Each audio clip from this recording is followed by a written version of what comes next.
The views and opinions expressed in this video are those of the speakers and panelists, and do not necessarily reflect the position of the ETHOS Institute for Public Christianity and its founding institutions and organizations. Bioethics, law, euthanasia, consumerism, politics, terrorism, globalization, religion, migrant population, interfaith, drug addiction.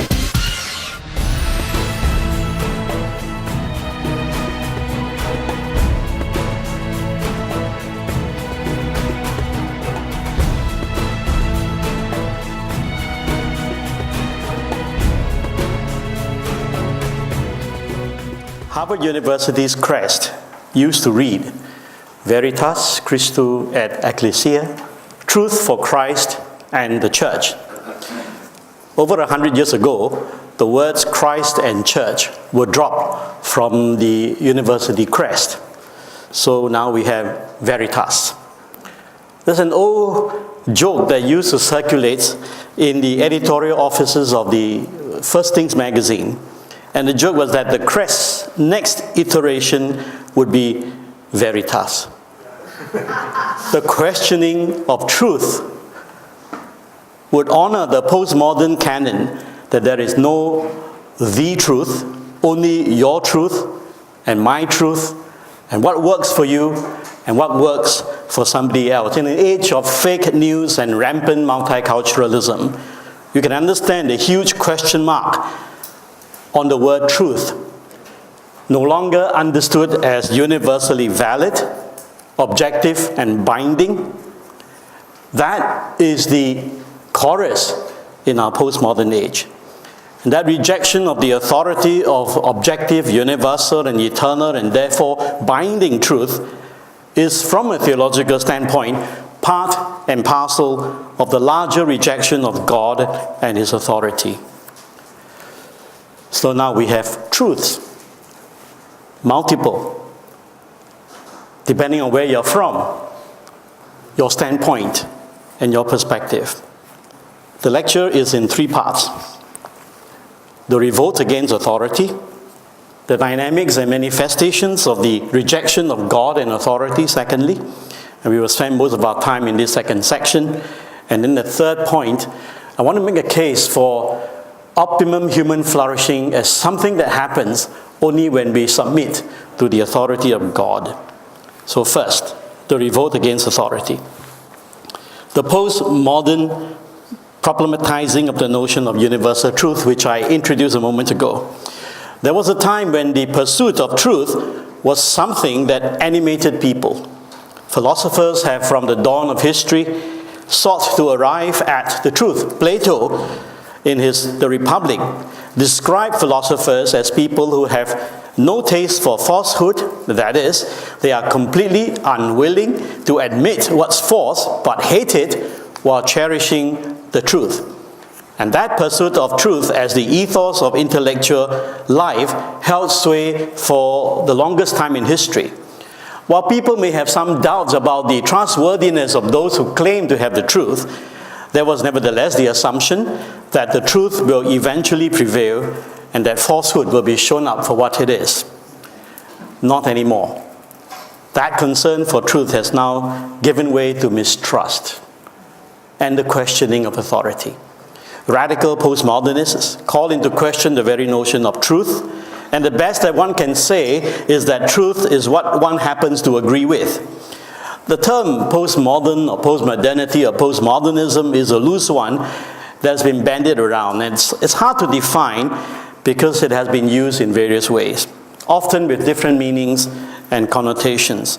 And part of the problem of definition stems from the vagueness surrounding what is known as the modern era. Specifically, one is unsure when modernity ends and when postmodernity begins. Is postmodernism the extreme logical conclusion of modernity, or is it a whole new, different creature altogether? Usually, among the intellectuals and scholars, postmodernism it describes a mood, and that encompasses various philosophies. Theologian Tyrone Inbody once likened postmodernism to intellectual Velcro dragged across culture. and describe how it can be used to characterize almost anything one approves or disapproves. Now, without going into the intricate details about postmodernism and so forth, suffice for our purpose to note that one of the defining characteristics of postmodernism as a philosophical idea is the delegitimizing of anything that claims to have universal legitimacy. Call this a repudiation of all overarching and transcendental meta-narratives. All ideas, including notions of truth, are socially constructed. Instead of truth as something objective, eternal, and universal, we have the articulation of what a given social group decides to be true or false. This repudiation amounts to a de-authorization of all that purports to be authoritative and binding. The postmodern mood is essentially anti-authority. It rebels against inherited authority. So it is not surprising to find people in the world today challenging traditional notions of not only truth, but morality. Who says that marriage is only between a man and a woman? Who says that human beings can only be either male or female? Isn't gender, like race, a social construct? If it is, then surely it can be set aside and something else can take its place. And that questioning, who says, reminds us of the serpent's words to Eve. Did God say? Who says you cannot take of the fruit from that tree? Like killers in Quentin Tarantino's movie, the three masters of suspicion have, in recent intellectual history, provided ammunition for the deconstructing of accepted realities, particularly religious faith. Karl Marx, Friedrich Nietzsche, and Sigmund Freud, each in his own way, has dug up the hidden basis and the orientation of the human heart. They were committed to unmasking of the lies and illusions of consciousness. Now, it'll be interesting to spend some time talking about these three characters. But without looking into their critique of religion and of sexuality and of economics, suffice to say that they have been pivotal in setting the tone of suspicion against authority that we find today. Instead of a meta-narrative concerning what is right and wrong, truth and falsehood, attention is turned to what is historically conditioned, what comports with your background and social upbringing, that which is socially contingent. And this leads, in turn, to an uncritical acceptance of diversity. Once recognized and accepted, meta-narratives, once these are deprived of their authoritative claim, it is but a short hop to a radical form of diversity. So that all ideas, right and wrong, you can point in any direction. If I may smuggle in a theological assessment here, the rejection of God and his authority leads invariably to the multiplying of options, ideologies, and gods. Now, before we proceed further, we want to ask the question, is it always wrong to question authority? Is questioning authority inherently wrong? I can think of two areas where it is perfectly legitimate and even commendable to question authority. One is in the realm of creativity and innovation. To be creative is to go beyond convention, to push the envelope, to think or to paint outside the box, to transcend the boundaries of the accepted. The supposed limitations imposed by those in authority must, in a sense, be put aside if we are to innovate and to come up with something new and unprecedented. Scientific breakthroughs would not have been possible if some accepted canons of conventions remain confirmed and not willing to transcend that. That's one area. The second is when authority is wrong, mistaken, and even detrimental to what's good. Albert Einstein is right that sometimes blind belief in the authority is the greatest enemy of truth. We are reminded of this in this, our 500th anniversary of the Reformation, how Luther in a way, questioned the papal authority of medieval Catholicism. And even here, I should be quick to add that it was never Luther's intention to go against the authority of the church. Nevertheless, circumstances transpired that led him to a bold and courageous repudiation of papal authority. And that changed history irreversibly. Reluctant though he was to challenge the church, Luther nevertheless felt scripture and conscience would not allow him to remain under the authority of the church that he loved and obeyed for so long. So it is not always wrong to question authority, especially when that authority becomes pathological. Why the revolt against authority? I can think of a few reasons. When the prevailing authority or leadership structure is ineffective in dealing with the problems that people have, then there is a readiness to do away with the so-called experts and to return power to the people.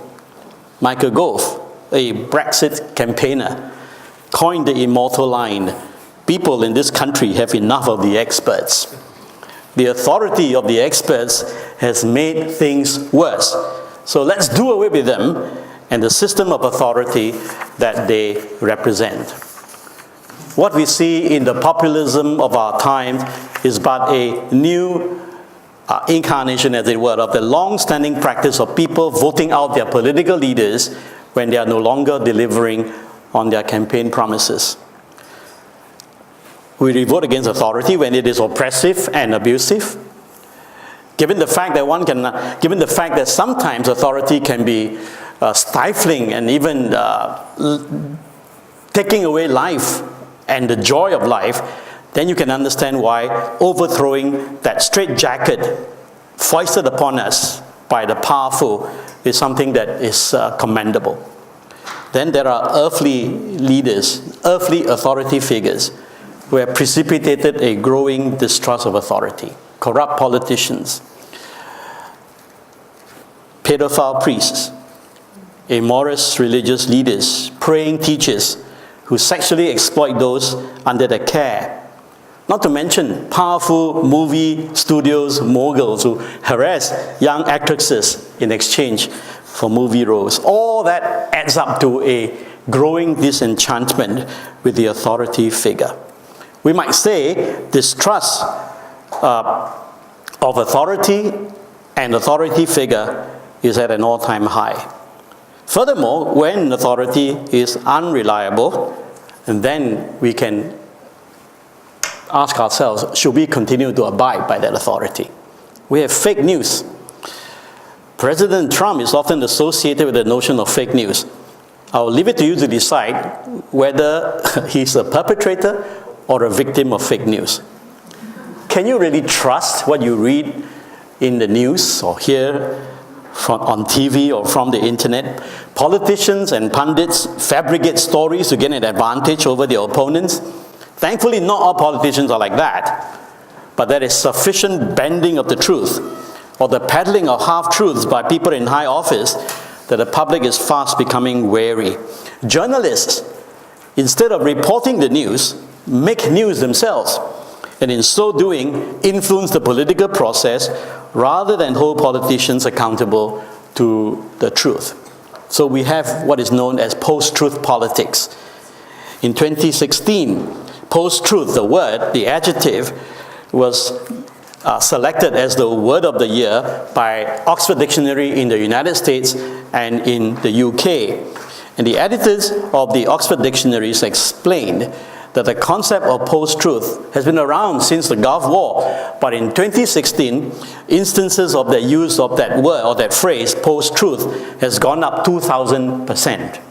And because of that, they nominated post-truth as the word of the year.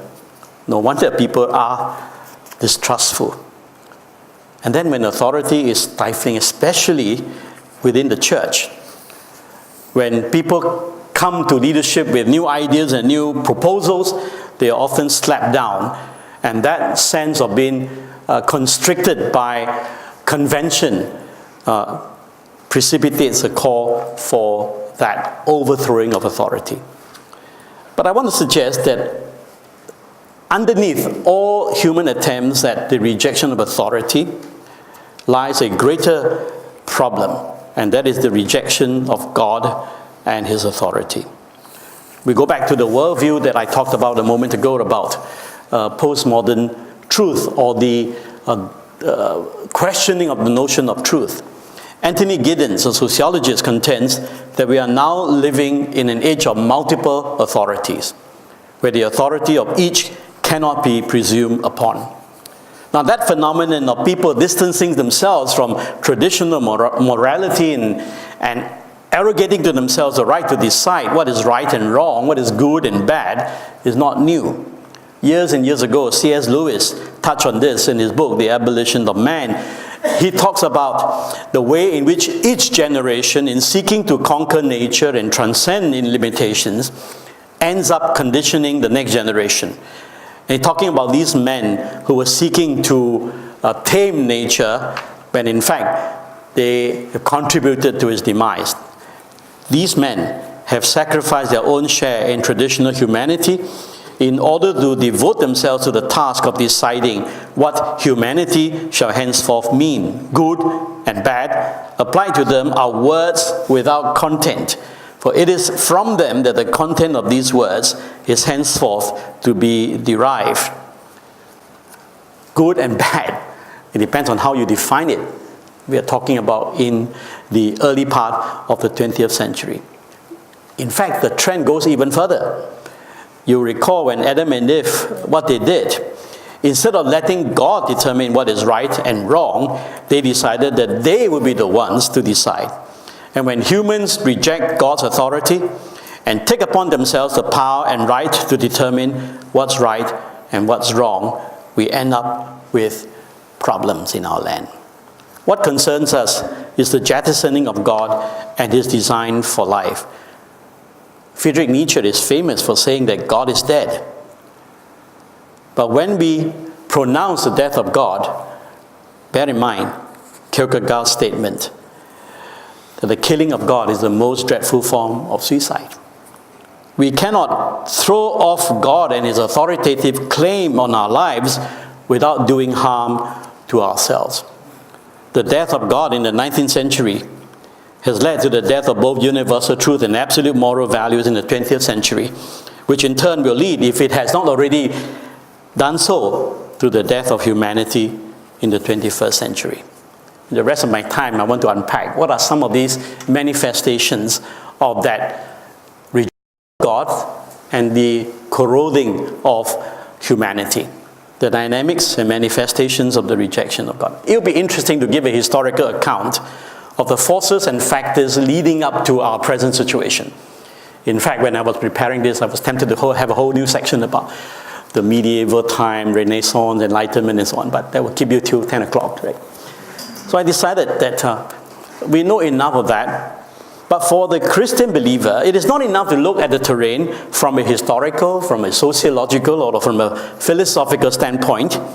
We need to look at these from a biblical and a theological map, as it were. And to this, we will now turn. Obviously, we cannot look at the broad range of the totality of Scripture, but I want to zero in on Paul's dissection of the human heart in the opening chapter of Romans, in Romans 1, verse 18 to 32. For the wrath of God is revealed from heaven against all ungodliness and wickedness of those who by their wickedness suppress the truth. For what can be known about God is plain to them, because God has shown it to them. Ever since the creation of the world, His eternal power and divine nature, invisible though they are, have been understood and seen through the things He has made. So they are without excuse. For though they knew God, they did not honor Him as God or give thanks to Him, but they became futile in their thinking, and their senseless minds were darkened. Claiming to be wise, they became fools, and they exchanged the glory of the immortal God for images resembling a mortal human being, or birds, or four-footed animals, or reptiles. Therefore God gave them up to the lusts of their hearts, to impurity, to the degrading of their bodies among themselves because they exchanged the truth about God for a lie and worship and serve the creature rather than the Creator, who is blessed forever. Amen. For this reason, God gave them up to degrading passions. Their women exchanged natural intercourse for unnatural, and in the same way also the men, giving up natural intercourse with women, were consumed with passion for one another. Men committed shameless acts with men and received in their own persons the due penalty for their error. And since they did not see fit to acknowledge God, God gave them up to a debased mind into things that should not be done. They were filled with every kind of wickedness, evil, covetousness, malice, full of envy, murder, strife, deceit, craftiness. They are gossips, slanderers, God-haters, insolent, haughty, boastful, inventors of evil, rebellious towards parents, foolish, faithless, heartless, ruthless. They know God's decree that those who practice such things deserve to die, yet they not only do them, but even applaud others who practice them. Our passage begins with God's anger. Anger directed at those who would suppress the truth in preference for false conceptions of deity. So the first thing I want to say from this passage is the suppression of the truth. Paul makes it clear that God has made himself known, and all humans have knowledge of the true God. Yes, that knowledge may not be complete, but there is sufficient clarity to know that there is a God. There is an epistemic duty on the part of human beings, a moral obligation to honor and thank God. Yet while God reveals truth, the ungodly cover up the truth. They suppress it. Paul describes this refusal to face up to the truth as really the result of their wickedness. It's not so much that people don't know or understand the truth. It's more about them not wanting to accept the truth. We might say that the problem is not with the head, but with the heart. The problem is not intellectual, but moral and spiritual. There is a moral dimension to the knowledge of God and the truth. And the phenomenon that Paul describes here goes back again to the Garden of Eden. Right after Adam and Eve disobeyed, what did they do? They tried to hide from God. The avoidance of God is what the Apostle John refers to as men loving darkness more than light, preferring the consummation that comes with darkness rather than the exposure of the light. There are many ways in which people suppress the truth. I can think of two. Is selective and self-censoring exposure. One way we suppress the truth is to ensure that we allow ourselves to be exposed only to what is agreeable with our worldview. Whatever threatens the comfort of one's favored worldview is avoided. This sort of selective and self-censoring exposure is not difficult to do in the age of the internet. We gravitate towards information that confirms our already existing beliefs, and we are often blind to even the most obvious evidence to the contrary. We are thus confirmed in our positions rather than have our positions questioned and modified. It is ironic, in our digital age, thanks to Google and so on, we have access to literally millions of sites and sources of information. Yet, at the same time, our digital age also creates echo chambers where we only read and hear only what we want to read and what we want to hear. Our biases are confirmed rather than challenged. Interesting, the last part of our passage, where not only were the people indulging in the sins mentioned, and we have a whole long list there, they applaud others who practice them as well. In other words, when we indulge in what is contrary to God's will, there will always be those around who will applaud what we are doing. And this provides endorsement for our behavior. And in an age of moral relativism, when people have rejected God as the source of moral guidelines, the tendency is to take our moral cues from each other, rather than look up to see if there is a vertical alignment of our behavior with God's moral standards. There is now a horizontal search for validation. Yet, as Tolstoy reminds us, wrong does not cease to be wrong because the majority share it. Where do we get our moral standards from? If we don't like that expression, moral standards, we might rephrase the question, where do we get our guiding principles from? The world around us? And when that is coupled with pride, that we are sophisticated, urbane, in tune with the latest in our world, we can be easily led astray by falsehood. The second is busyness and distraction. We suppress the truth through distraction and the pursuit of any and everything except the truth that confronts us before God. Busyness and distraction combine to turn our attention away from the truth.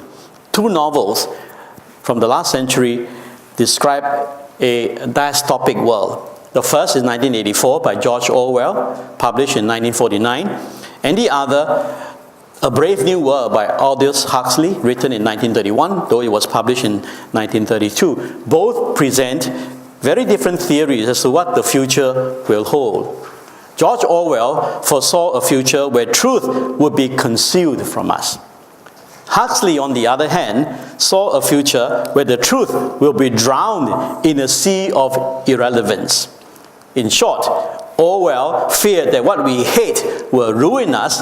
Huxley feared that what we love will ruin us. The future in Huxley's Brave New World is upon us. The truth, what is of God and what is important, is drowned out by an ever-increasing amount of distracting options. There are invitations galore to throw ourselves into endless pursuits of trivial in our technologically driven age. So we suppress the truth by not thinking about it because there are so many other options that occupy our time. And that same idea is put forth by Neil Postman in his well-known book, Amusing Ourselves to Death. Postman laments that we have become a society that has confused the good, the true, and the beautiful for the trivial, meaningless, and titillating. Such a culture, Postman suggests, leads to the diminishing of our capacity to discern what is truly important in life. So that's the first. A second manifestation is the futility of thought and of a darkened mind. They became futile in their thinking, and their senseless minds were darkened. The word translated futile means worthless, useless, senseless. Paul may be thinking about the same word used within the Jewish ethos for idols, worthless idols. False worship is invariably accompanied by faulty thinking. You want to know the impact of the jettisoning of divine authority? Look no further than at the worthless reasoning and thinking pattern of the world. Haven't we wondered aloud sometimes when we read the news? What were they thinking? What were they thinking? Wise in their own eyes and seeking to redefine the truth. Interestingly, those who worship idols and are futile in the mind, they claim to be wise. Those afflicted by this futility of mind think of themselves as wise.